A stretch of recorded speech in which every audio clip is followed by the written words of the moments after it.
my friends, Jerry Rosa here in the Rosa Stringworks Man Cave. I don't know where Bill is this morning. Or this afternoon, I should say. I saw him this morning. We were working on an instrument for him, and I'll tell you all about that and show you a video. But I think he's down at the pond fishing right now. So looks like it'll just be me on this vlog, at least for now. He may show up. You just never know.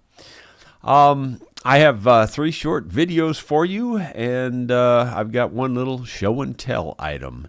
So let's start off with the short video, and it is real short. My main goal this afternoon is to get these 2 packages shipped for Cometa Systems. As I've mentioned before, I'm their redistributor here in the United States. He could ship them directly to the customer, I think, but he just wants it to come from a U.S. address when it gets to the final destination. So that's what I do for him. Yeah, I do that, fairly often. Three times a month. It's not very bothersome, but when they get here, they generally need to go right out. So I'll get those, set up for this afternoon and get those delivered to town. Let's see. The other thing that I did do this morning is a little bit of this. Well, my friends, while I was in Mountain View, Sue was doing some cleanup around in different places, and she found these 3 cedar posts and brought them up here. And I'm going to saw them into like 4x4s or 6x6s. This one here is a coal. It's not going to make anything. We're just going to cut that one up and put it in the furnace because it's too skinny and it's bent. These 2 here I can still make maybe a 4x4 out of. I've got one on here that's a little bit bigger. I might be able to make a 5x5 or 6x6 out of this one. Probably a 5x5 at the most. But regardless, that's what I'm doing right now. I'll show you the results here in a few minutes. Well, my friends, I didn't get them all cut. I just have one more to cut. That other one, like I said, it's just going to go for wood furnace fodder. But that one there we can cut into about a 4x4 or 4.5 by 4.5. This one is 5 inches. This one's 4.5, and it makes nice posts. They're handy around here on the farm. We use them for lots of different things. Sometimes just blocking something up, nothing else more than that. But we got one left. We'll get that one cut up maybe this afternoon. I have to take a break now and go eat some lunch and get ready for the vlog. We'll see you there. So I see you there. Got 88 viewers at the moment. And here's the bigger event that took place right after the vlog yesterday afternoon. Bill was, eyeing up one of the guitars that we have up for auction. If you don't know, I've got about 40 instruments that I need to get rid of, about 20 guitars, and they belong to a late friend. His name was Richard Brown. He was a very good musician, good singer, just a good friend. And his widow, Nellie, asked me to get rid of these instruments for her, and boy, it wouldn't be so bad, except for the shipping stuff. It's just a nightmare. So I've been kind of dragging my feet. I think I have a path ahead that I'm going to try to get into, but I have a lot of other things to do is part of the problem. But here's what happened yesterday afternoon and this morning. Well, my friends, you can see another guitar on the operating table here. Bill Webb wanted to own this Harmony Sovereign guitar. He had one of these when he was younger, and he somehow or another had to give it to somebody else because he couldn't bring it back with him, I think on the plane or something changed. And so he had to give it away, and he gave it away to somebody, and he always regretted it and always wanted it back. Well, in those auction guitars, sure enough, there was another Harmony Sovereign guitar, and so Bill wanted to have this thing. So I gave Bill a price of, if you take it as is, it'll be this price, and if you want the neck reset, well, it'll be this price. And so he decided he wanted the neck reset, and so we did that. Started it yesterday evening. I took the neck out. This neck is glued in with some kind of a wood glue, either Elmer's wood glue or Titebond wood glue. I couldn't tell for sure which one, but they're about the same thing, really. And anyway, it didn't even take 15 minutes to get the neck out of this thing because of that kind of glue. Now, had it been hide glue, it would have probably taken at least double that. Hide glue, sure, everybody thinks it's the easiest thing to take apart because it comes apart. But my experience with hide glue is it takes longer than Titebond.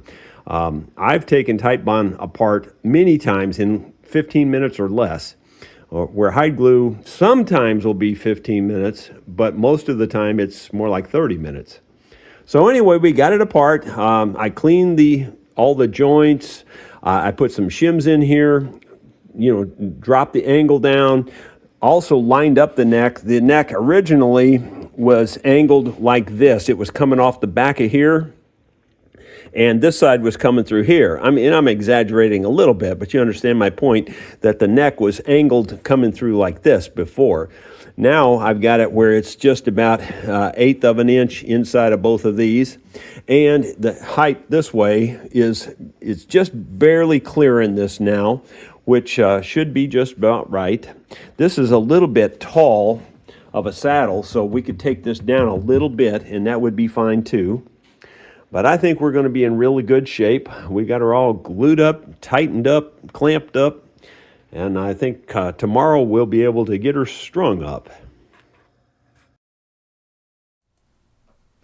Yep, I'm pretty sure we'll have it strung up for tomorrow, and we'll probably play it for you on the vlog tomorrow. Have Bill play one of his original tunes or something.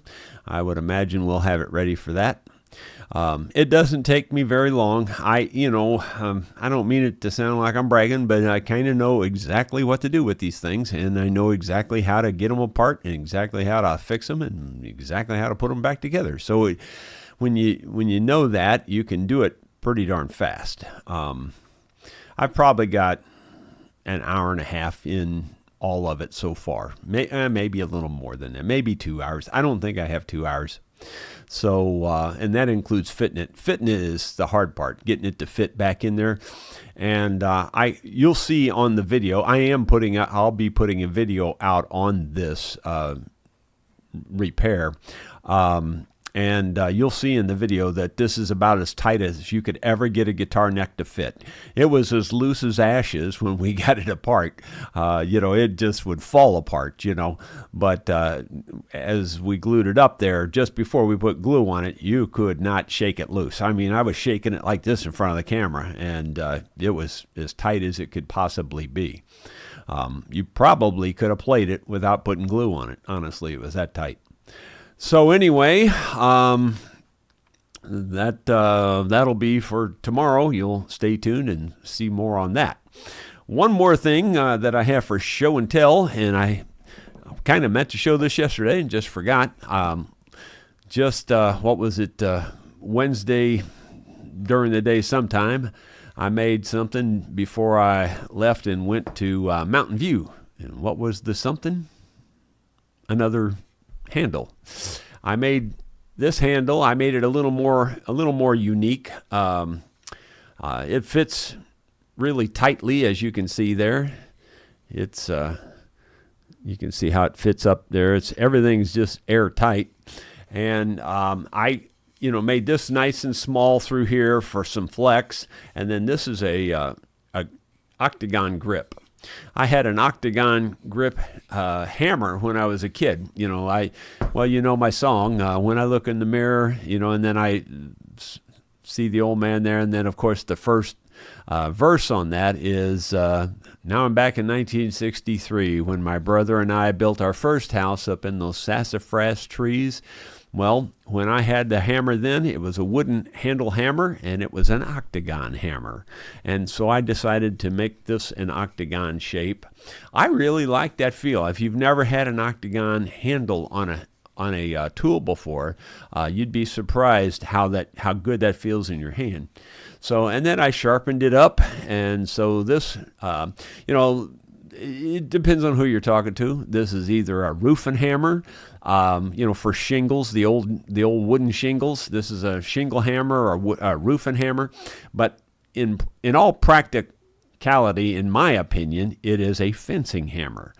This is a hammer that the farmers, and my dad had one, and I mean, I've seen other farmers use them for fencing, because that's what you do on a farm. You always fixing a fence, a tree falls on it, a bull runs through it or something. You're always fixing a fence. And this is the perfect hammer for doing that, because you can chop the limbs out of your way, because always something growing up in your fence line. So you can chop them out with this. You can drive your staples in. We called them steeples. That's what my dad called them. That's what we've always called them. So you'll hear me always slip and say steeples, but everybody else calls them fence staples.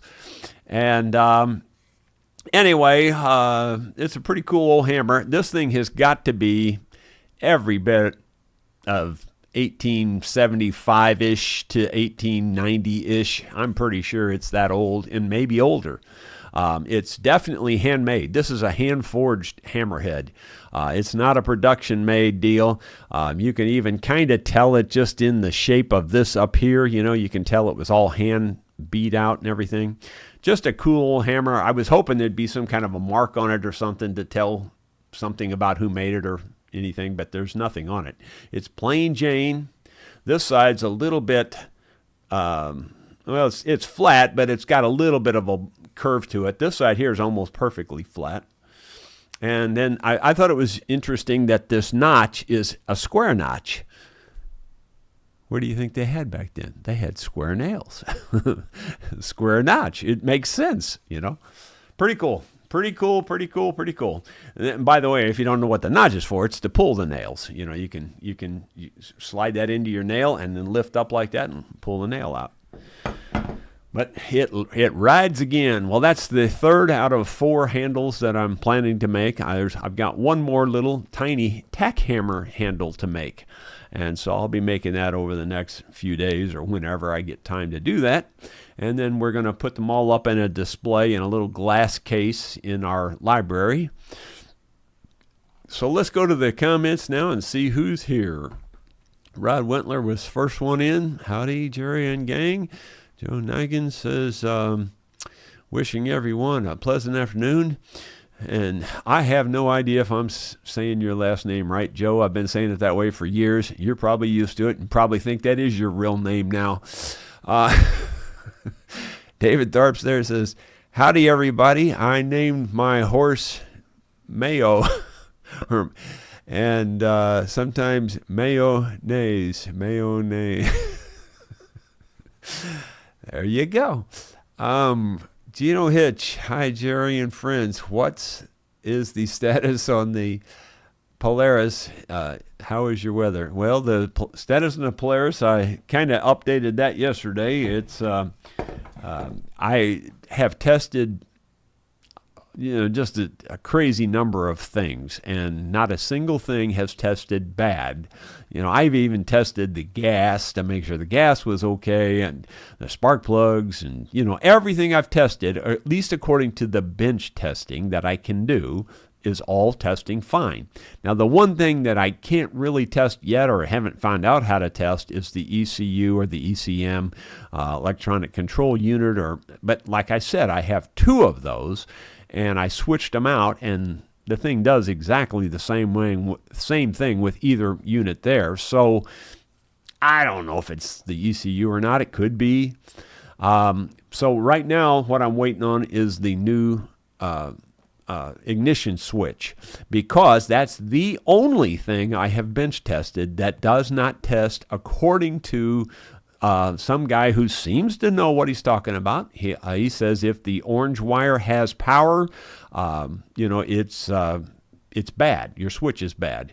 And he said that your it likely won't start if that switch is bad. So mine likely doesn't start. So I'm just going to, I've ordered the new switch and put it in there. Like I said, I've been aggravated with that switch. It's likely bad. It's been giving me trouble. So I'm just hoping that that's how simple it is to fix it. But we will know when we know once that gets here. And that's probably not going to be till Monday, I think. Gee whiz, it's aggravating. Well, I broke Amazon yesterday. I guess it's wonders they can even get it out to me by Monday. Anyway, Bill Webb says, good afternoon, everybody. Beautiful day up here in Missouri. Well, so how's he doing that if he's down there fishing in the pond? Eddie Turner's, hello all. And Bill, if you're watching and you want to come in, feel free to come in. You're welcome to be here every day. Ronald Todd, good afternoon, Jerry and everyone from West Banks in New Jersey. Kim Z77 says, hello from Arizona. Bill Rhodes is there, and how he does that, I don't know. He's got them upside down question marks and stuff. Gee whiz, confuses my brain. He says, good afternoon. Wavy Gravy is there, says, when my wife caught me standing on the bathroom scale, sucking in my stomach, she laughed. Ha, that's not going to help. Sure it does, I said. It's the only way I can see the numbers. I knew that was coming. I knew it was coming. Let's see. David Tharp says, Lot was warned to take his wife and flee from the city. His wife looked back and became a pillar of salt. But what happened to the flea? Now I got to think about that. Doggone it. Wish you wouldn't say these things like that, where I don't have to think about this stuff. Wavy Gravy. I knew a guy who lost over 200 pounds of ugly I already know where this is going to, and I don't want to continue. Ugly fat over the weekend.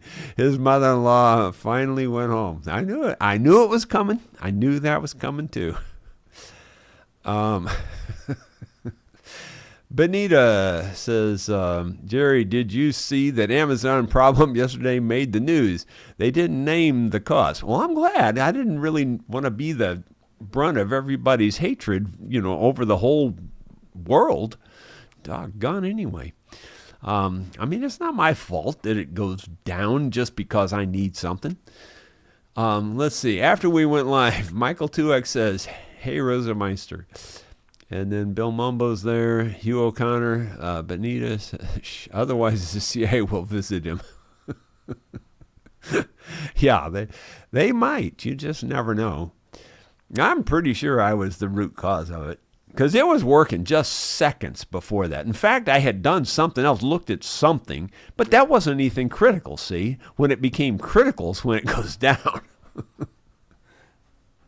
I hear a sound. Okay, I guess that was just my printer acting up over there. I thought Bill was coming in. Let's see. David Tharp says, a friend phoned this morning and said he had changed his name to Spinal Column. I said, I'll call you back. You're messed up, David. Let's see. Brian Biscup says, good afternoon from Elgin, Illinois. And then Bill Mumbo says, hey, David, I spent the morning listening to Sneakin' Around by Chet Atkins and Jerry Reed. I reckon they have 8 fingers on each hand. Yeah, those guys were something else. Jerry Reed didn't get as much credit for his picking, but that boy could pick now. I'll tell you another guy that can pick is that Brad Paisley. He's really good, too. And there's several others, too, that are really, really good. Let's see. Bill Webb. Sorry, I'm missing the vlog, but Ramona wanted to go fishing. Well, there you go. You gotta keep her happy. Happy wife, happy life. Benita Drager says, Hugh O'Connor, my lips are sealed. I'm 99% sure I was the cause of it. Let's see, Mike Saba. Jerry, I know it would take some time, but could we see pictures of the guitars you are trying to sell? Yeah, well, that's, like I said, I'm going to get around to it again here. I did already show a bunch of them.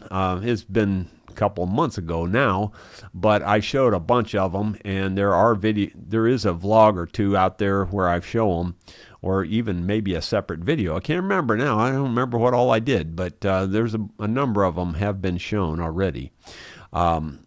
There's a good number of electric instruments, a couple of basses, and regular electric guitars and things. There's one old Gibson that's from the 60s, I believe. That's a real nice, I think it's acoustic electric Gibson. It's a pretty cool guitar, really. And then there's that one that's white with the kind of like bullseye circles around it. I don't know. It's a famous guitar that it's an Epiphone, but it's a certain guy's name. And I don't have any clue who it is, or I don't know who the person ever was even. But it's apparently a fairly sought after guitar too. Gustavo Guerrero, he says, "Hi Jerry, it's always entertaining and educating, so watch your mastership in repairing wooden instruments. Best regards." Well, thank you, sir. Appreciate that. Yeah, I think Bill was impressed how quick I got the neck off that thing. Harmonies, though, I got to be honest, they're not much of a challenge compared to a lot of them. This is a good point to make, really. I hope if you're someone out there that's wanting to learn how to, do a neck reset and that kind of thing, get yourself a harmony, because they all need a neck reset. Pretty much every one of them. Their necks joints were always pretty loose. They were never real super tight, and they let the glue kind of take up the space, and over time they all just kind of do this. They kind of pull up, so and typically they're not that hard to get apart compared to some instruments. So if you're out there trying to practice that type of thing, get yourself a harmony guitar and go to town. That'd be a good first neck reset. It really would be.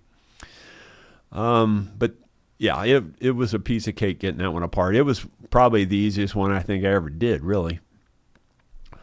And by the way, it wasn't loose. I mean, before I started, a lot of them are already loose. A lot of the harmonies, you can wiggle them and they're loose. This one wasn't loose when I started, but it just took a few minutes to get it apart. David Tharp, I was disappointed when I found out that microbiologists were the same size as regular biologists. Yeah, I can see how you could be disappointed with that. Eric Sandel, there's some problem with your sound. Do anybody else have this problem? As far as I can tell, it looks fine to me on my machine here and everything, so sorry. David Tharp, it may be a little quieter. I've noticed it is a little bit quieter, but it's going through this machine, and I'm going through this software and who knows what else, and it just kind of is what it is. But you just have to turn it up a little bit. Sorry. And David Tharp says, thumbs up, y'all. If you would do that, that would be helpful. Bill Rhodes, Jerry, do you remember Roy Clark? Oh yeah, Roy Clark was cool. I never met him, but he's very cool. Very good instrumentalist. In my mind, he was really good, but he was more showy good than technically good. I don't know. That's the way I think of it. He was funny. He was good at making things funny with what he was doing, and he put on a great show. I don't know that he was as technically good, although way better than me. Don't get me wrong. I'm not putting him down. That's not what I'm saying. But I mean, like when you're comparing him to, say, Chet Atkins or even Brad Paisley or somebody, I'm not sure he was quite to that level, though he's pretty close. He's pretty darn good. Pretty darn good, really. But he was more of a showman. He was such a showman. He really was. Roy Clark was really cool. Tommy Emmanuel, yeah, A1, yeah, he's really, really good too. Yeah, he's really good. Lynette Landry, yes, sound is blanking out consistently. Well, that's weird. I don't know why that would be. I had trouble, big time trouble with my internet Sunday afternoon after I got back, and even Monday morning, and I finally figured out what it was Monday morning. One of the router type things, actually it was a switch, wasn't plugged in very well or something, and I figured that out and tested it, and it's been testing super fast. So as far as I can tell, it's working pretty well. I'm going to be blanking out away from you. I can't see you. You'll probably still be able to see me. I'm going to do a real quick speed test just to see what it says.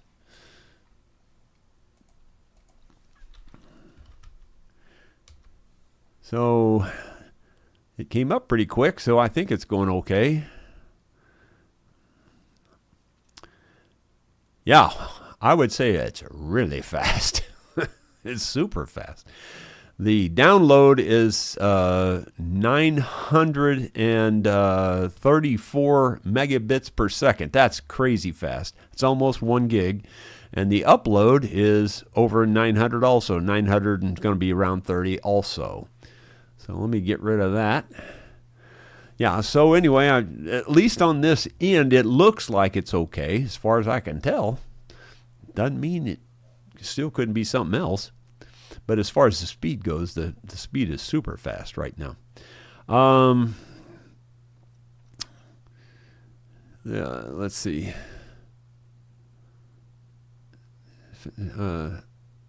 Pete Repeat says that the sound is fine here in Sydney, Australia. That is so cool that we're all over the world like that. Bill Mumble says it sounds fine in England, and Bill Rhodes says, what a picker. Yeah, there was a bunch of them that were, there's been a bunch of them that are super good. Even Merle Haggard was pretty darn good. Again, I don't know that I'd call him in the same class as maybe Chet Atkins, but he's really good, Again, way better than me. As far as me picking a mandolin or whatever, if I'm trying to be realistic and not put myself down and not build myself up, I'd give myself about a 7, compared to, your gamut of pickers. Those guys that are up here at the 10, I'm not even in the same ballpark as them. I'm maybe above average, but I'm just trying to give you an example of how it relates to me. Those people like Sierra Hull, they're like a 10, and I'm like a 7. At the best. And that's giving myself a lot of credit. Now, I'm rating myself as a 7 with all the pickers, the really good ones and the ones that are not so good. So I'd say I'm about a 7 in that gamut. Let's see. Gino Hitch. I wanted to say that fiddle player at Mountain View did a great job singing All of Me. Yeah, he's really, really, really talented. And he's probably watching this. And if you are watching this, Tony, go ahead and suck that chest right back in there, buddy. No, he's super good. He really is. I am so sad that I didn't record a couple of his breaks that he took on the violin or fiddle on, I think it was Friday night. It was Friday night because he wasn't there Saturday night. He had to leave. But Friday night, he played, I can only tell you just the impression. I can't tell you what he played exactly. But there were 2 fiddle tunes, not tunes actually. These were just regular songs, but he took fiddle breaks in them. And I would rate them like Paganini, If you don't know who Paganini is, he was considered by most classical musicians to be the world's finest violinist ever.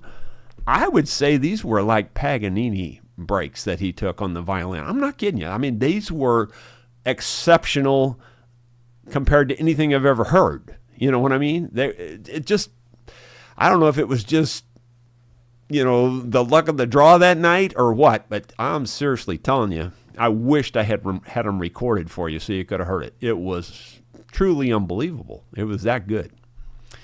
So it was some really good jamming down in Mountain View this time. Let's see. Kim Z says, sound is fine in Arizona. Well, there you go. Now, that's the whole gamut. We've been all over the world now. Let's see. Bill Mumbo, from memory, and it's a Zach Wild Les Paul. Yeah, there you go. You got it, Bill. I'm glad you could remember it.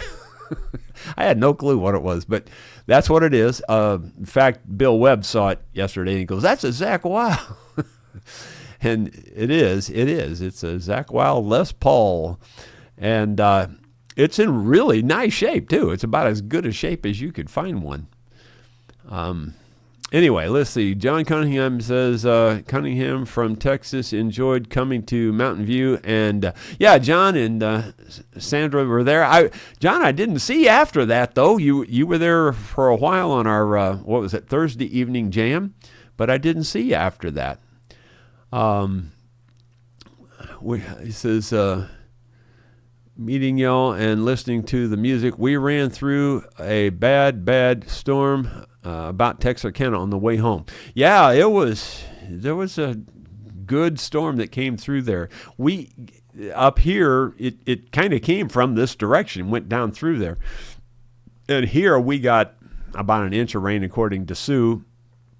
And it wasn't enough to wash out the driveway or anything. I was kind of hoping it would be one of those kind that we really needed. It didn't raise the water wheel level or anything, so the water wheel's still spinning like it normally spins, or it has been spinning. I'm waiting for it to really get to cranking. I'm going to put my generator on there and make you a video about that. But I'm going to wait until that happens because there's not much point in trying it right now. Michael 2X, have you fired up the furnace for the mama? Not yet, but I'm right on the bleeding edge of that. I've never had to really fire it up till the end of October, But I guess now that we're October 21st, we're getting close. Hugh O'Connor, sound is fine. Good. Michael 2X says, perfect sound here in Evans, Georgia. Bill Rhodes says, did you ever see Roy play Malaguena? Yeah, I have. I have seen him play that on YouTube, of course, not live or anything. But yeah, he's like I said, he's an excellent musician. I just think that maybe he's not the same as Roy, as some of the others like that, but I do think he's an excellent musician. He's a 9 at least, and he's,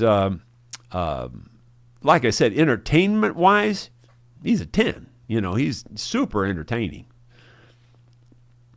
And I'll tell you another guy that was, no, I can't tell you another guy because I can't think of his name. Who was the guy that sang the silly songs all the time, can't roller skate through a buffalo herd or something like that? I'm not sure he's the one that sang that, but he sang Cal Patty. Cal Patty was one of them, I think he did for sure. What was that guy's name? He's a heck of a musician, too. Again, I don't know that he's a Chet Atkins, but he's super good. Brian Byler, I'm getting those blank sound times also. Bummer. Gary Cooper, sounds good in Texas. Well, again, I think it must be something out there in other parts of the world, not so much right here. Like I said, if my speed was slow or something, then it's probably here. But as fast as it's almost 1 gigabit per second, which is crazy fast. Sounds good. Okay, Eric Sandel says, at least here in Finland, I have blank spots in the sound, but it must be only in my region then. Huh, I'll be darned. Well, there you go. We got Finland too. Man, it's crazy how far this reaches. GNP Old Marine Shop. Hello, Jerry. What finish do you use on acoustic guitar top to get the Martin look and other typical finishes? Is it just clear? Yeah, well, I would say for the Martins and things, your typical guitar finish, I would use nitrocellulose lacquer, which is a wood lacquer. It will yellow over time. It will crack over time also. If you wanted to, get a really good sounding finish, which is I don't know. I want to say it takes more work. In one way, it takes more work, and one way, not so much. But anyway, like a good hard oil varnish is a real good finish. And the one I was using lately was the True Oil Gunstock Varnish. That's a really good acoustic sounding finish. A lot harder to mess with and get it to look perfect. But once you get it looking real good, and you can get it looking real good, that stuff is hard to beat acoustically. And it's pretty easy to apply in the sense that you can put it on with your fingers. And literally, they even suggest just take your fingers and put it on with your fingers. I mean, that's part of the suggestion on how to apply it. You can put it on with a rag, you can put it on with a brush, and I put it on with spray. But when you put it on with a spray, you really gotta pay attention, I guess, what you're doing, because you cannot go over it twice at all. It will run if you do. You can only go over it like that, and that's it when you're spraying it. If you go over it again, it's going to run. It's crazy hard to keep from running, but if you learn how to put it on with spray, it goes on really nice with spray, but it's not an easy one to put on with spray, I'll tell you that. And also, even if you put it on with a brush, you got to put it on as thin as you can possibly put it on. Anyway, that's the True Oil Gunstock Varnish. Brian says, could be my Wi-Fi. Bill Mumbo, Cal Patty, Jim Stafford. Yeah, Jim Stafford's a good musician, too. I mean, it's just as another example. I mean, there's a lot of them. A lot of the real entertainers were very good musicians. Anyway, Jim Stafford is just another one. He's very good. Let's see. Floyd, Countryman, Jerry, I've played music with a lady named Penny. Wonder if you may be familiar with her in Mountain View. She plays stand-up bass. Don't want to mention her last name. I'm pretty sure I have played with Penny. You know me and names. If I saw her, I'd for sure know if I'd played with her, but I think I have. I think I know who you're talking about. But I think I only played with her maybe one time, and I've been down there like 20 or more times now. Actually, it's got to be more than 20, because I've been going down there for about 20 years, and often we go down there twice a year. So anyway, but I will say this about Mountain View. I mean, I enjoy going down there. It's just fun place to sit around. One of the reasons I go down there is because I can't work when I'm down there. If I stay here, I can work. So to me, it's just a short vacation. But it used to be a real hot spot for lots of pickers. And the truth of it is, most of the pickers have died. That's just the truth of it. And there's not that many young people coming up behind them. The ones that are down there are still good pickers and stuff, and I enjoy playing with them. Quite honestly, most of them don't seem to want to play with me. I'll sit down with them, and almost instantly the jam will break up, It's like, okay, I guess I can take a hint. I don't know what I did to them to make them mad, I guess, but I guess I made them mad. Anyway, that's the way it feels. I don't know that nobody's ever said anything, but that's the way it feels. It could just be that it was my timing. You know how it is. You sit down and they just decide it's time for lunch, Anyway, G&P Old Marine Shop. It's a Guild acoustic from the 70s. Okay. I don't know what that means. Guild acoustic from the 70s. I don't know what we were talking about there that would bring that up. Ronald, Upper Peninsula of Indiana has problem with the sound. Still watching. Have a great day. Okay. Ronald Cunningham, Jerry, yes, we were there Thursday, Friday nights, but had to come home Saturday. Anyway, we certainly enjoyed our trip. We keep up with you every day. Well, cool, John. It was nice meeting you guys. By the time John and Sandy got there Thursday evening, we were at the restaurant, and they came to the restaurant, but we already had two big tables full already. So John and Sandy had to kind of sit there by themselves, but I got up and talked to them a little bit. Laza Boyce says, that is called a rigging hammer, probably from maritime use, but riggers also worked in the oil and other industries, sometimes called a carpenter's hammer. The edge should be flat. The edge should be flat. Are you saying one side of this should be flat? Because not on this type of hammer, I don't think so. Now, I do have an axe over here that has one side flat and the other side not. Let me show you that real quick.